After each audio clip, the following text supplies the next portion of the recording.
about. Trying to figure out what it's all about. Existentialist, am I worth anything or just discount? I don't know. I don't know. I don't know. Spending time all alone, sending my songs to the phone, dreaming of a better home, while focused on trying to hone this craft, witchcraft. I hope the brujas let this last. That was a great sounds of Watts with Outside on WNHH-LP 103.5 FM New Haven. Myself, Prestige, with my partner in crime, Long Island raised, Elm City made, EZ Blues is in the building. EZ Blues, you are better with introductions more than me. Who do we have with us today on Behind the Brand? Ladies and gentlemen, when there is a human being that can be the focal point for an entire scene for many, many years, whether you are back in the day in Bridgeport at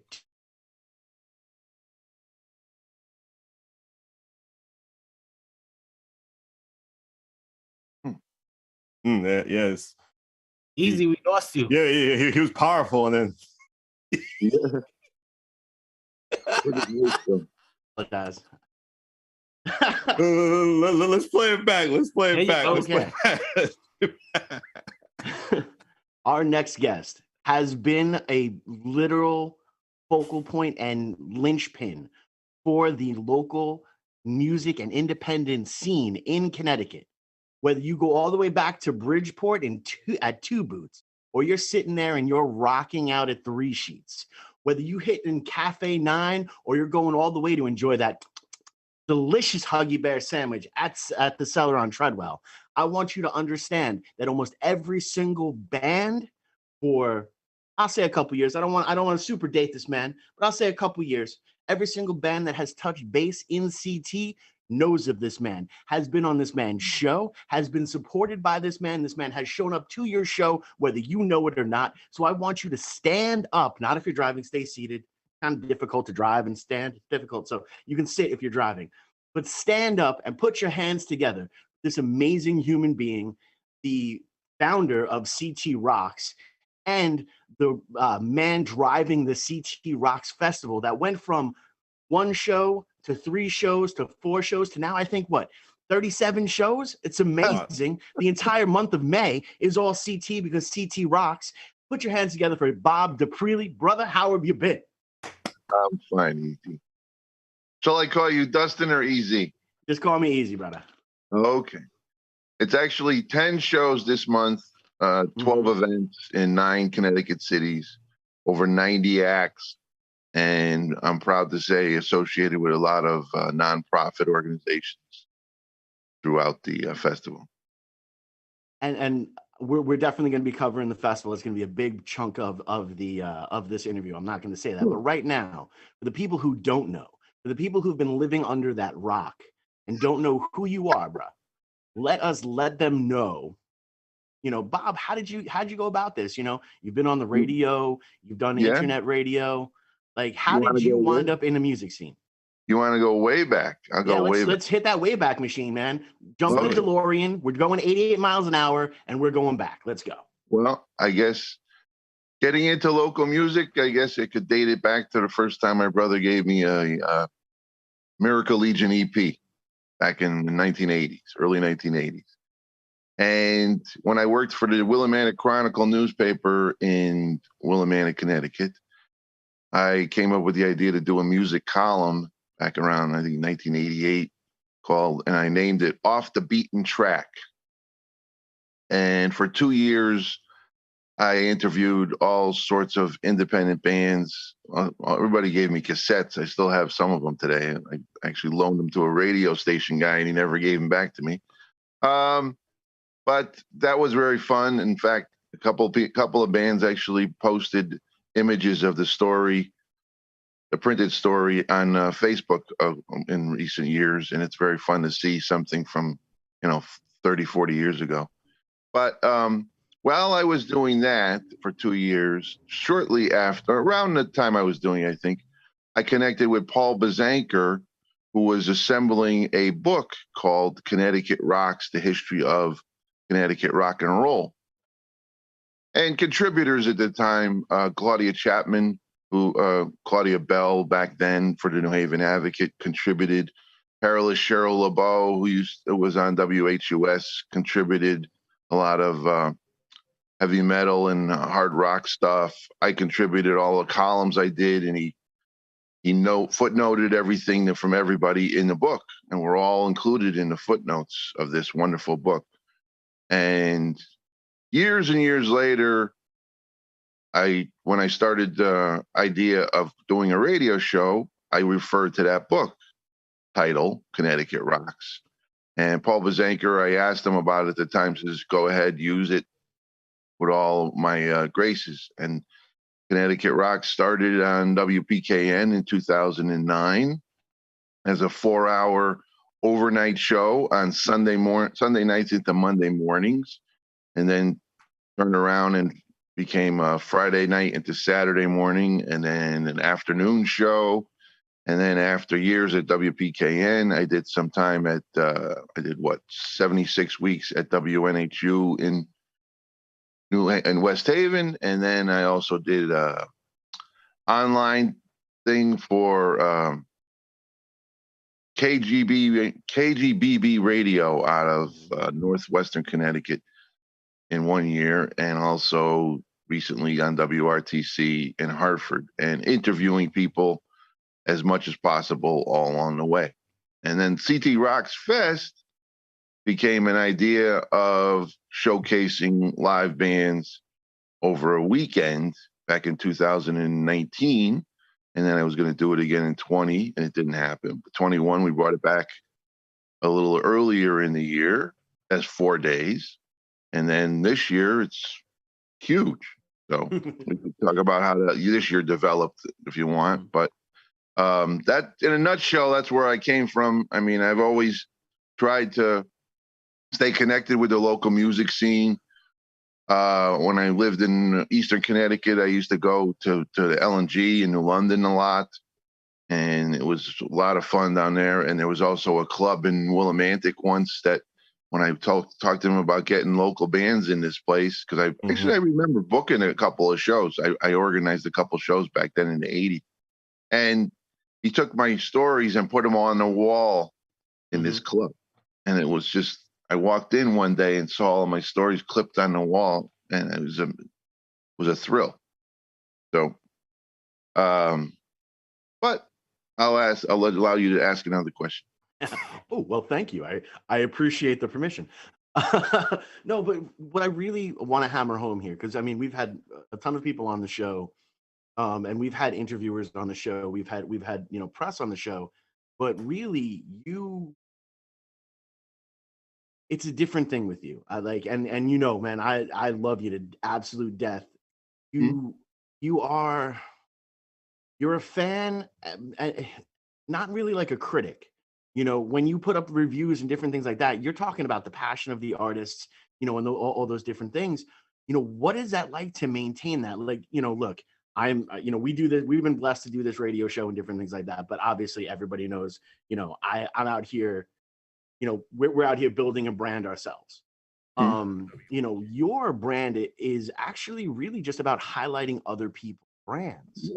And to me, that, and to the capitalistic society, that's almost unheard of. How have you been able to maintain that?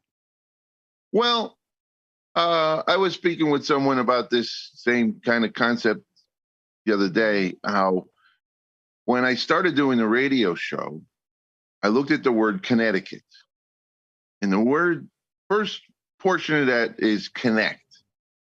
And I envision Connecticut Rocks as a connecting entity. Okay. So connecting people of all different kinds of genres with the idea that as long as you are trying to create original material, original songs, original whatever, that the door is open.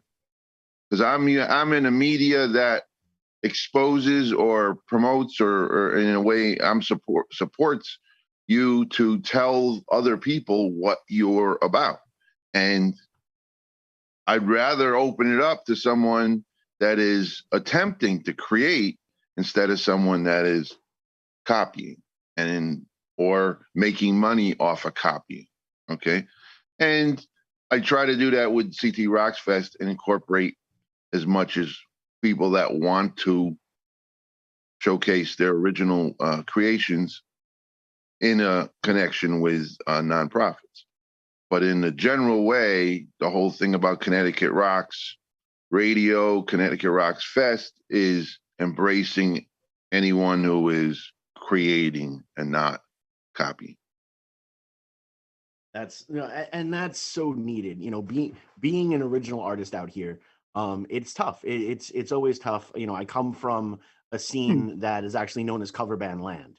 The Long Island scene, that's what it is, and I understand it because unlike New Haven, where the venues are all on top of each other, you can walk down Crown Street and see like 6 or 7 different shows. On Long Island, it's 45 minutes to each venue, 30 minutes to each venue, so it's a little bit more difficult. And these guys, blue collar, hardworking, they want to just go and relax, and they're okay just listening to a jukebox. They're not necessarily in the right type of environment for to really understand what original music is putting through. So like I see, and we here behind the brand, do not pour salt in anyone else's hustle. If you're out there and you're making a living doing music, any type of music you're doing is great. But hey, let's support some original music, because we all have mouths that need to be fed, and some of us have children's mouths that need to be fed, and some of them are preteens, and they eat you out of house and home. So all donations can be made directly to. No, I'm just kidding. But so it's incredible to see somebody stand up and trumpet and really highlight the local scene. And just so you know, Bob, we were big into giving flowers now, and I want to give you those flowers and thank you for that, because you have been an advocate for us throughout the entire time. No matter what, you're always pushing, whether it be through the radio or through these different shows, or honestly even just coming out and taking out your phone and recording shows that people didn't even know you were going to be at, so other people had those opportunities. So thank you for that. Now, what has kept you so grounded to this like love and appreciation for independent music? And has it always based off of that? And I love the fact that you mentioned Miracle Legion, because I'm absolutely fascinated by them. And they are such a very important part of CT's music history and New Haven's music history. So I love that was mentioned. Well, as much as Miracle Legion is a part of Connecticut music scene, you must watch. I encourage people that are watching this to find It Happened But Nobody Noticed, the film, which is on YouTube, and it includes conversations with bands that predate Miracle Legion. Because Mark Marquet was in the Saucers with Craig Bell before he was in Miracle Legion. And Craig Bell was in Rocket from the Crypt, which predates Perubu. So there's connections nationally to the local scene in many, many ways. I mean, George Borgio was going to be a player at one of the Connecticut Rocks events on May 15th at Musical Intervention. He was in a 1960s band called North Atlantic Invasion Force. And there was a strong Connecticut scene in the 1960s. So, and in the 70s. But a lot of things are remembered as cover bands being prominent at certain times, doing this and this and that. People forget the quality of the music that was around. I found there's a website called Garage Bands from the 60s, or 60s Garage Bands. And that's where I first found Connecticut bands on that page. And they had some free MP3s of songs. And that's where my core of 1960s music came from those guys. And then as time went by, I interviewed some of the people on the show. Prominently George Morgio. There's an interview of him chopped up in pieces on YouTube that I did. And there is a lineage going all the way through. And to answer your question about the passion to go out, I mean, I look at it as still to that point of everyone creating original music. I've even, I still would like to go to more of the things that Kenny Mercer does with full blast booking. It's a lot of hip hop stuff, but I kind of appreciated more when he did the events where he incorporated hip hop with indie rock in the same show. Mhm. And he's still doing that with Vicky F and a couple other acts that are playing. Those are wonderful things because I get to see hip hop in an arena with other stuff. Mm-hmm. And I got a few hip hop acts that are going to be playing at the different shows, including the one up in Hartford when Joey Bats and Clockwise play, along with Tank Sauce. And Tank Sauce. Yes, I'm I very. love them all. Like they're all family to me. So I got to make sure. Plus, you also have Clockwise has been on the show, so yes, we love Clockwise. And that same night, Jen Hill is going to be on the show with her full band too. Well, right? it's an afternoon event in Hartford. That's great. Right. Yeah, and then I got a whole new bag coming to Stanford the day before with Elevate as Quantum Elevate as the lead guy. So that's got a hip hop element as well. But to answer your question about the passion to go out and stream people, or I used to record when I had more space on my phone. I just enjoy documenting things, documenting what I can. I'm not writing about them in a publication like many of the people do for the New Haven Independent, and they do it wonderfully. I see the most quick way to get a reaction is stream it.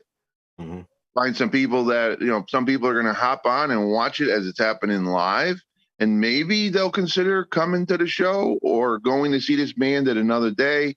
And I just try to do that as an assistant or a help to all the artists to give them a little bit more. And I've made some friends actually going to an event and streaming them or recording them, and then all of a sudden they look at me and go, oh. And then so in the instance of someone like Luke Rodney, I remember not knowing who he was at Cafe 9, and he just sounded wonderful playing the ukulele. I started to record some video. I posted it online, and then as time passed, I got him to play some events, and he just played on Friday night at the Cellar on Treadwell, and raucous applause for his set. It was wonderful. That's similar to what we do on WNHH LP 103.5 FM New Haven. Myself, Prestige, and my partner in crime, Long Island raised, Elm City made, Easy Blues is in the building. We got the great broadcaster Bob with us on Behind the Brand. Easy Blues, continue. Well, no, it's incredible, and now I really want to get into CT Rocks Fest, because now, is this the first year that you're taking more than one city on as well? No. Well, let me think. The first year it was Thursday at what was Pacific Standard Tavern, and then Friday and Saturday was at the Cellar on Treadwell, and Sunday was at Musical Intervention. So that was 4 shows in downtown New Haven. Well, in Hamden, okay. Downtown Haven. And then in 2021, it was Thursday at Cafe 9, Friday at the Cellar, Saturday at 10 Selden and Woodbridge, and Sunday at the Musical Intervention. And this time, it was going to be 2 days at the Cellar again, and then I was going to fill in Thursday and Sunday. But the Cellar came back and said they had a conflict, so could you do 2 Fridays in a row? So I said, 2 Fridays in a row? Let me try and get events for 2 weekends. Right. The first weekend added Middletown on that Saturday. I wanted to stay away from Cinco de Mayo on Thursday, and I wanted to stay away from Mother's Day on Sunday. So I just did Friday and Saturday. Makes sense. And then the following week, with the Cellar already booked on that Friday, I needed to do Thursday, Saturday, and Sunday. So Sunday became Musical Intervention. And then I wanted to do something with Cafe. I forget where I wanted to go. Well, BBT Creates was something I wanted to do with a place I wanted to do an event with for a while because of Roz in Bridgeport, who's really well connected. He does Downtown Thursdays. He started the Bridgeport Arts Fest. He's got this wonderful creative entertainment space called BPT Creates right in the middle of downtown Bridgeport. And he's done a number of events. So I says, I'll do something there. And then musical intervention, obviously, on that Sunday, May 15th. And then Saturday the 14th, I was connected with Adelaide Punkin, who's a teenager, 14-year-old, 15-year-old now, at a couple of events. And I said, when they told me about Rock Your Block and the Busk Station, when they got a commitment from Torrington to allow for busk stops around downtown Torrington, I said, that would be an awesome place to bring Connecticut Rocks Fest. We could do outdoor music all over the place and make it an event. And as it's developed, we're going to have 3 locations in Torrington on Saturday, May 14th, with Rock Your Block inside, and then underneath the Warner Theater marquee, and then on a wonderful location called Franklin Plaza that's lined with some food service businesses like Nutmeg Fudge Company, and a place called Crumbs. So we're going to have music 3 o'clock to 9 o'clock outside and inside, and Torrington's been embracing it. So that's Saturday. And then you mentioned, we were talking about Joey Bats and Clockwise. That is going to be a wonderful event too. In Hartford, the following Saturday, the 21st, next to Hog River Brewing Company, in conjunction with Hands on Hartford and CT Harm Reduction Alliance, we're going to have this event where 3 food trucks, about 12 or 14 vendors. It's going to be a festival outside. I mean, there's capacity for about 200 to 300 people at this event. And Hands on Hartford are going to send their people from over an event they're having at Bushnell Park for the after party, being the music fest. And it's just going to be a wonderful day as long as the weather holds up during that third weekend. Thursday the 19th is at Cafe 9. There's about, I got 5 acts, including some band called Shane Penguin playing there. And then Friday the 20th is at Club London Wine Bar in Stamford, Connecticut. Saturday, the Hartford event. And then on Sunday the 22nd, the finale at the Beer Axe in East Haven with 10 acts from 1 to 9, and then another complement of food trucks and vendors all day in a festive atmosphere. So, Bob, do you ever have a day off? A day off?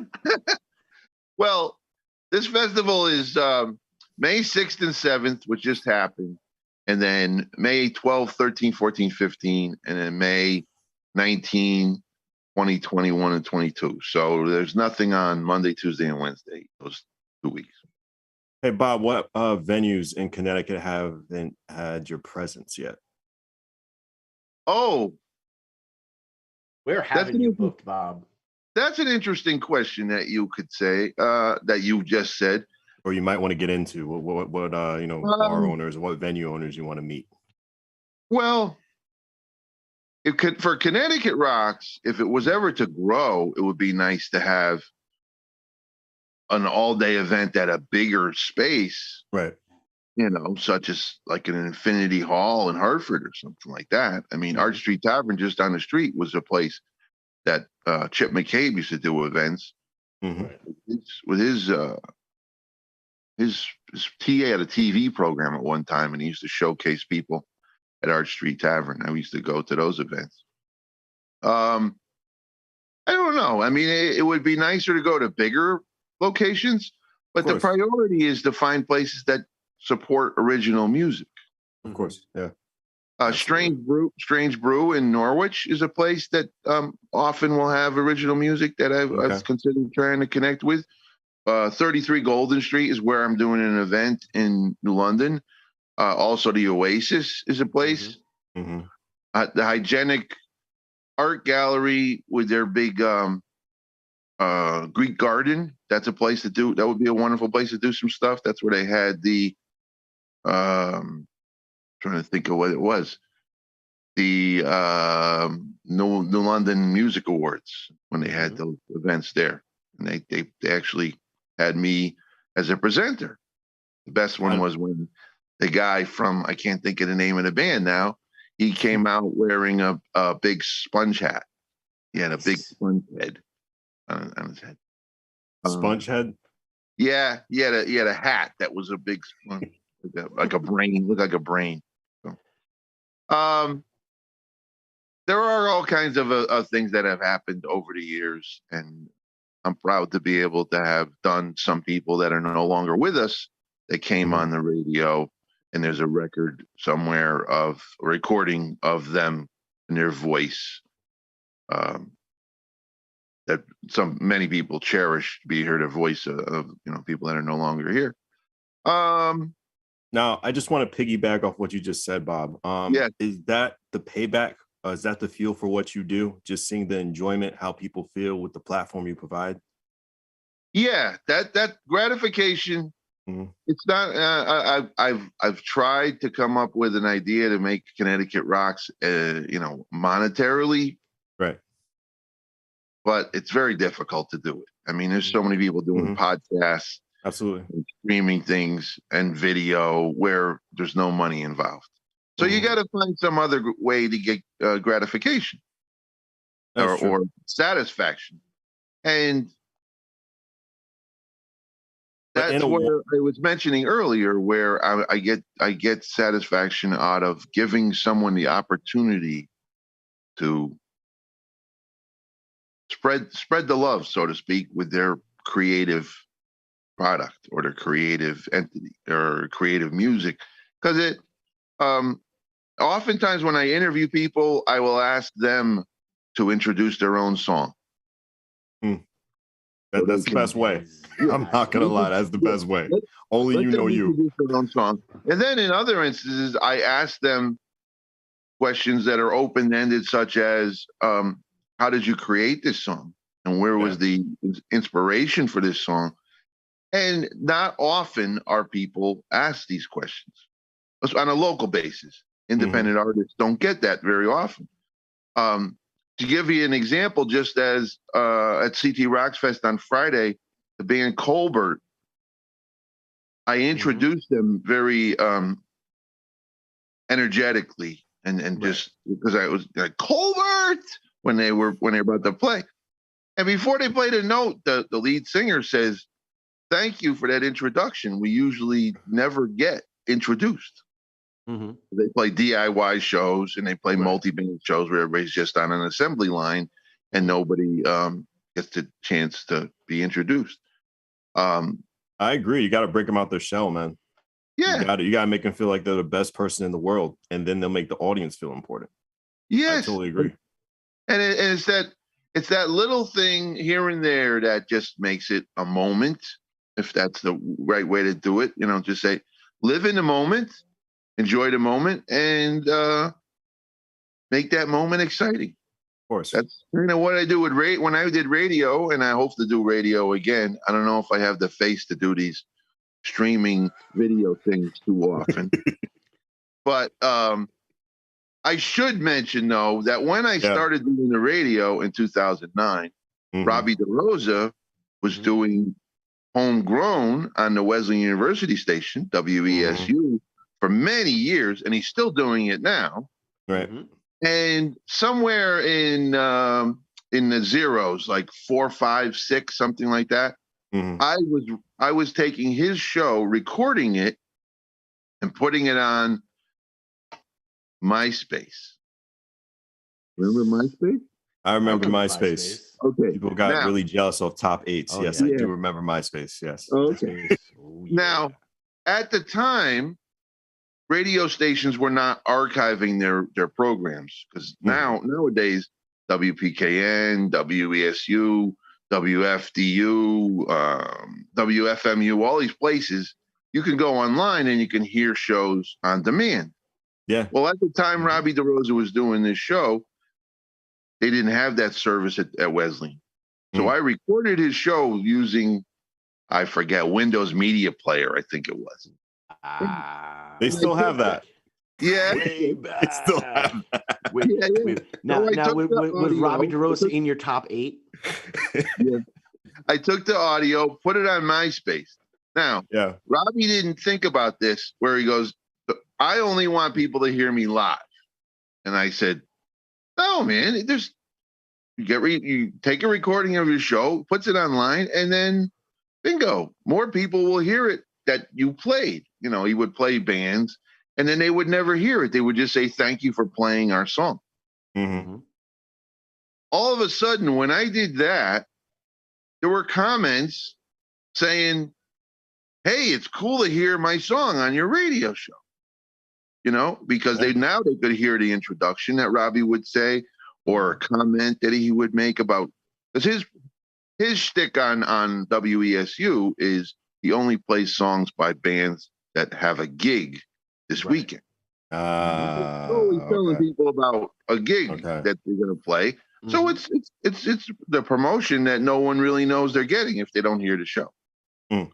Fortunately, you know, in the last couple of years, he's been connected with Cygnus Radio, and those guys archive his show, and then he gets his show archived at the Wesleyan website. Same thing that I had with WPKN and WNHU. Well, WNHU doesn't archive their shows, but WRTC archives their shows.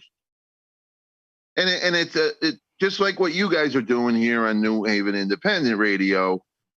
A lot of people catch these conversations in the archive, or when you post them on places, you know, YouTube and SoundCloud and podcast places. That's with the local music scene. You're not going to get thousands of people watching when it happens, but you'll get people, maybe thousands, watching it after the fact. And that's why it's a inspiration for me to record or stream people at events, because some people are going to catch it while it's live, and then all of a sudden the next day, 2 days later, 3 days later, people find it through the algorithms and they'll enjoy it then. But if you only say the live experience is where it's at, and that's only where it's at, then if you missed the live experience, you missed it. Well, no, with a local scene. Yeah, local scene leaves as much exposure as possible. So. Oh yeah, no, and it definitely does, and that's one of the things. Also, from a performer point of view, you know, you never see yourself. Like, you know, you're in that moment and you're looking out at the crowd while you're doing it.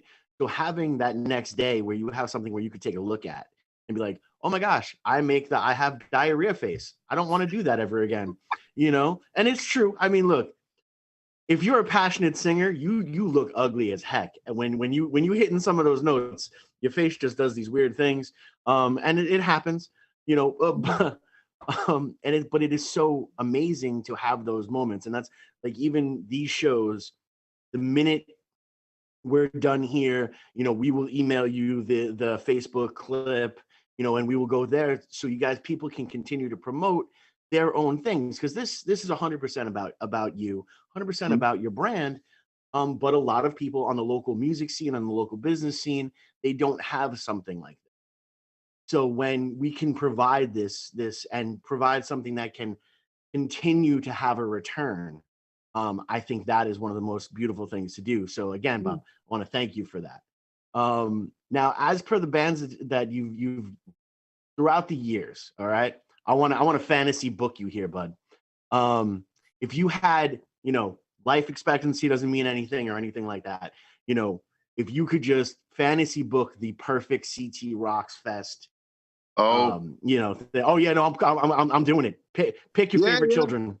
Well, I also did an event for more than a decade called Surf Night, where we had surf bands, endless number of surf bands. I mean, I connected years ago with Mike Rosado with the band Ninth Wave, and they started an organization called the Northeast Surf Music Alliance, which the last time I asked Sandy Sandy Rosado about how many bands were in it. I think it was somewhere in the vicinity of 70 or 80 bands.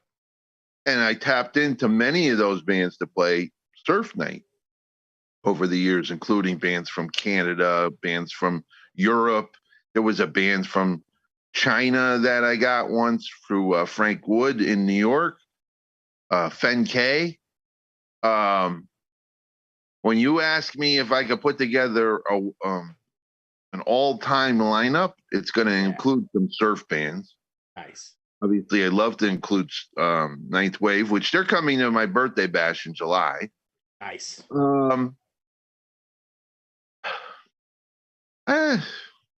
It's hard to say because the reason that Connecticut Rocks Fest got expanded to 10 days is because there's so many cool acts that are out there. And to do one day or one fest, I mean, if I had the energy, easy, this would be 7 days a week for a month. Okay. Nice. There was a guy, I mean, I mentioned Frank Wood. I don't know if you've heard of Frank Wood in New York, but he does around his birthday I think it's in November, he does a fest called 10 Days of Wood. And he has multiple lower Manhattan venues that he goes, and he has 4, maybe 6 acts each night, and he just keeps it going. I mean, he used to do it every year in his 50s, in his 40s and his 50s. And many Connecticut bands would go down to play that. And there's other events that came before Connecticut Rocks Fest, including one or two that you've done with multiple acts all day, connected with charities. I just want to say that I mentioned this speaking to someone else. Connecticut Rocks Fest, I'd like it to be a showcase for independent original music creators and show that independent original music can do wonderful things for nonprofits. And that's what we love to do on WNHH LP 103.5 FM New Haven. Myself, Prestige, and my partner in crime, Long Island Rays, Elm City made EZ Blues is in the building. We got the great Bob with us. Bob, how do you pronounce your last name? Because I want to show you some respect. Okay. In Italiano, it's Di Aprile. Di Aprile. Okay, in Italiano. But Di April is the conventional way. Di April. Okay, Bob Di April. Yes. Gotcha. And it's funny because I kind of do something in the middle of both. I say Di April. I want to see Prestige at Connecticut Rocks Fest. Yeah, well, he was there. He was there. I was there. Yeah, he was there last Friday. Oh, you were. Oh yeah, he'll be there this Friday. I said hi to you next to Pete, and then you did your thing, I did my thing, and then we went our separate ways. We're both busy. I was at work, you were at work, you were promoting, you were doing your thing. I was doing my thing in the kitchen, so I was going back and forth. But speaking, that's you. That's you. That was me. I shook your hands. Yes, that definitely was me. Do me a favor at the next event at the cellar. Yeah. Come out of the kitchen and come on the microphone during a break in the bands. That will probably be impossible. I would love to do that because you bring in a lot of people and then I have to make the food. So, but after when everything closes up and if you're still there, I would greatly love to come out and say. So when does it close up? 10 o'clock? 9 o'clock. 9 o'clock. Oh, we have bands for another 2 or 3 hours. So you come out. I will definitely come out. Yeah. In between one of the acts. We're gonna tell the crowd who you really are. Oh Lord, don't put me on a spot like that. He's you really are a media personality, and you just masquerade as somebody in the kitchen. Yes, that's like my superhero kind of thing. But Bob, with your long broadcasting history, do you think is the best time right now in 2022 to be an independent artist with so many platforms provided for them? Oh, yes. No, I've mentioned that in conversation with people before. This is a golden era. Absolutely.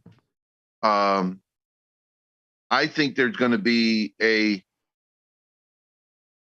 period in the future where people are just going to accept all of this all these options as, oh yeah, because there's already when MySpace was around, we mentioned there's already that dishing of MySpace as a place to put your music. Okay. Right now, everybody is cool with, well, Facebook's another place that when I stream stuff on there, you got young people going, I got to go find it because the young bands don't think they need to have a Facebook page. They're on Instagram and Twitter and TikTok, and they think that's where they can get an audience, right? Right. I think you just have to embrace everything. I mean, I if you agree. go on, I agree to an extent. I agree. yeah, you go on MySpace, okay, which you don't know, nobody goes there anymore. Everybody says nobody goes there, right? Or Reverb Nation, that's another one. Go to those places, and you'll find local bands posted all of their discographies on these places, and you'll hear the music that you can't hear it on the big ones like Spotify or Pandora. Are you going to find it very easily because it's overwhelmed with major label stuff? Well, you go to these other places, you could find a unique page for an independent band and listen to just their music. But I think as the future goes along, there's going to be new platforms and so forth and so on. And a new generation of people are going to embrace the new thing and say, that's where I want to be. But all this other content's still going to be there. I agree what you say to an extent when you say you have to go everywhere for like which platform. But, you know, in my opinion, just what I see for social media just for a very long time, just like being on my phone and everything. I believe every platform, well, not every platform, but just most that I see has a shelf life. And you want to attract that certain platform or certain account that your target audience always goes to. Let's just say like I'm an EDM band and like all the EDM fans love like TikTok or maybe a Twitter. I would focus more on those accounts than like the Facebook or something else. But like I do understand your point of view. Hit everywhere because you never know.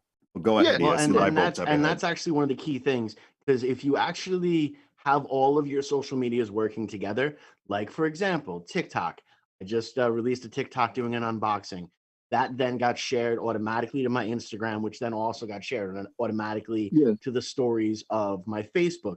So, you know, when you have these things working well together, you know, and we have as independent artists, you know, we now have this network. This that started out, and Bob, you can probably attest to this better. Started out with either, you know, fans mailing tapes to each other. You know, especially in the metal scene, you know, Metallica broke huge because they had tapes that were being passed from fan to fan to fan, and they wound up in these zines. You know, you don't have to now mail it out anywhere.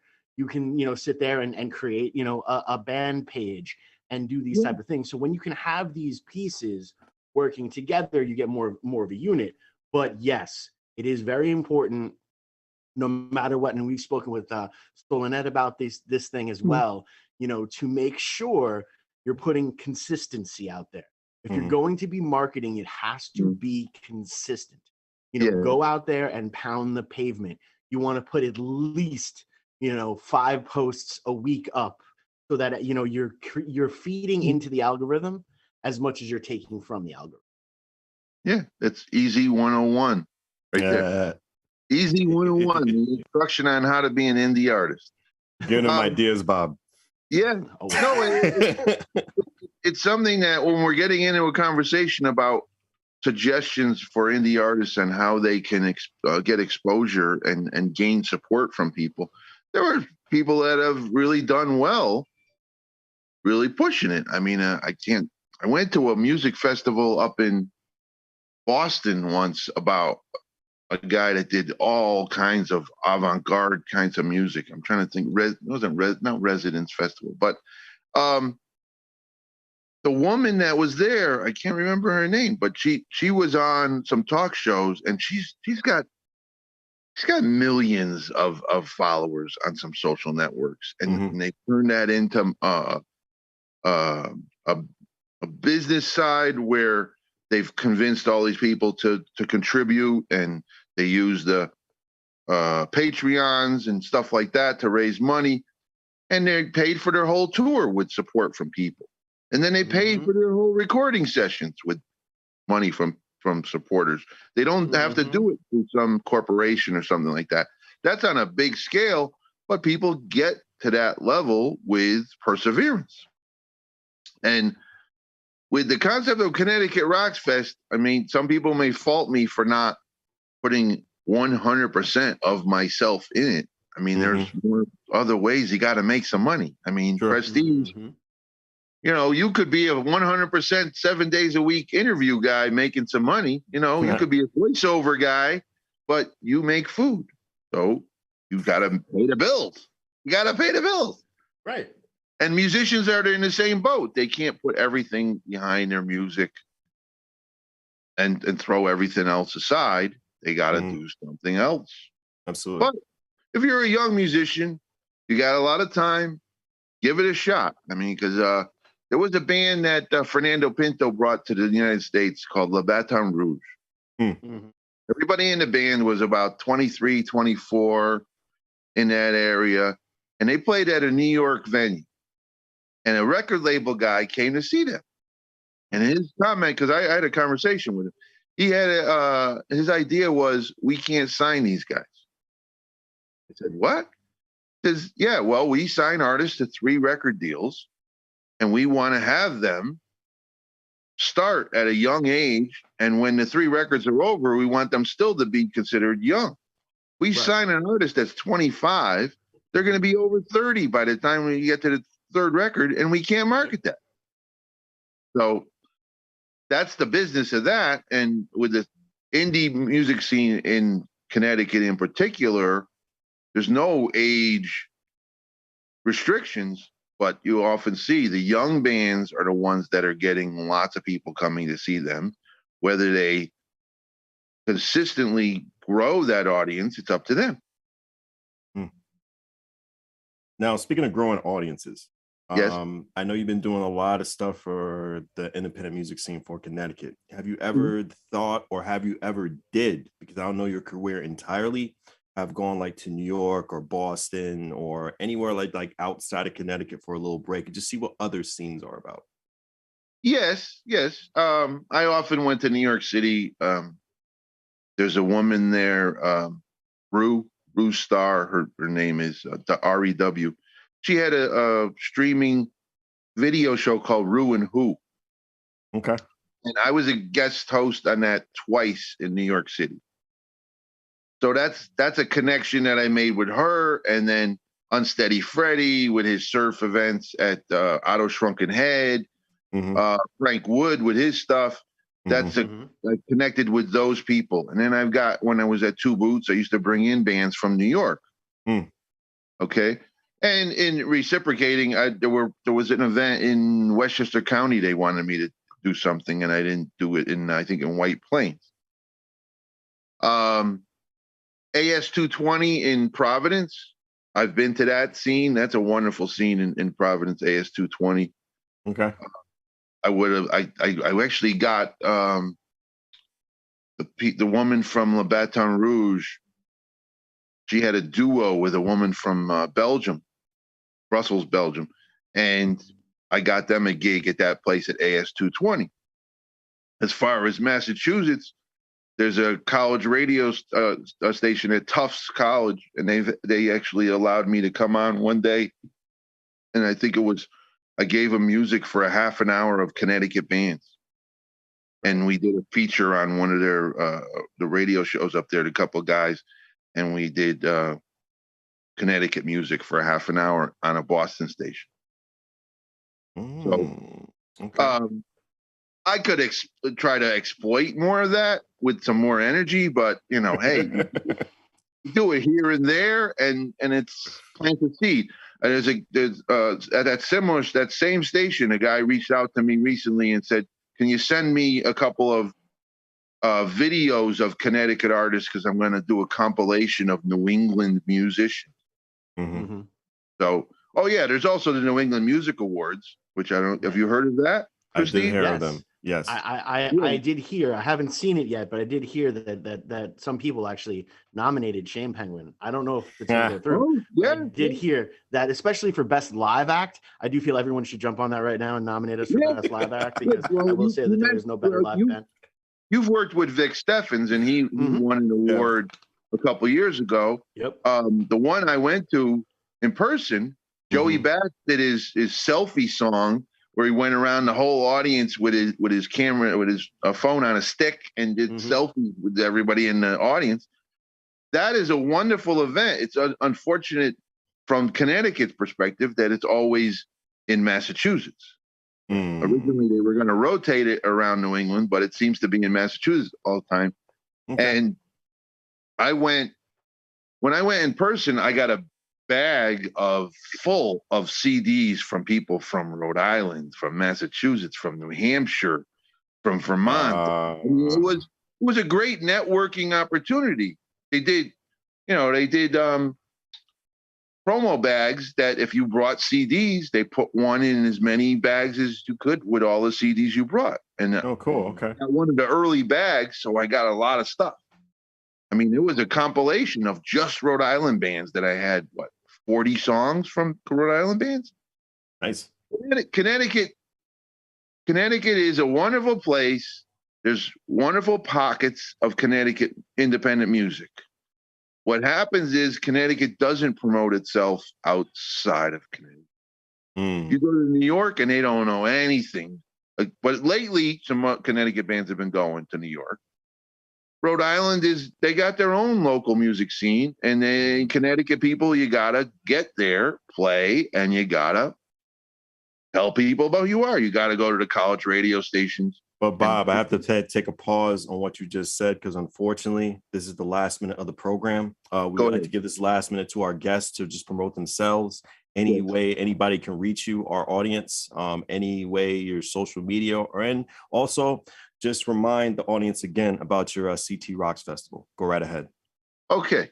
To contact me, email CTROX live, 4 venues@gmail.com. I had Connecticut Rocks at gmail.com, and that account is flooded. I have to delete a lot of stuff. On Facebook and Instagram and Twitter, you remember at CTROX Radio. And that'll get you to all 3 social networks. There's also at CT Rocks Fest on Instagram.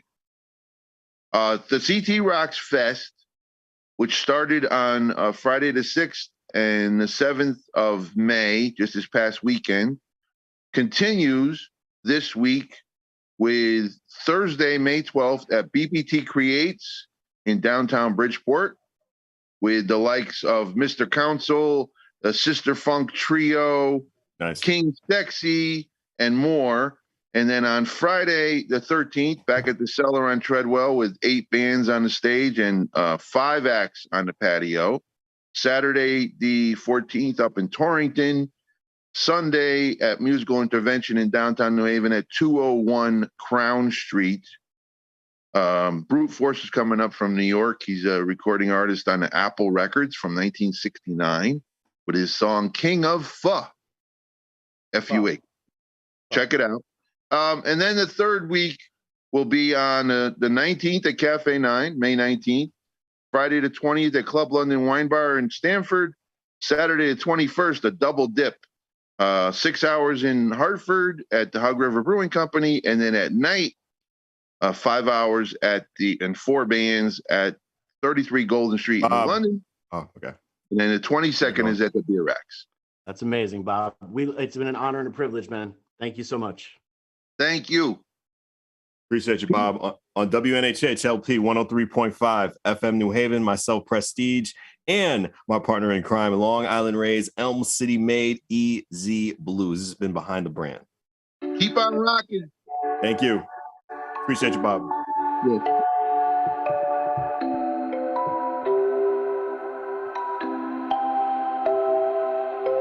Wondering what to write about, trying to figure out what it's all about. Existentialist, am I worth anything or just a scout? I don't know.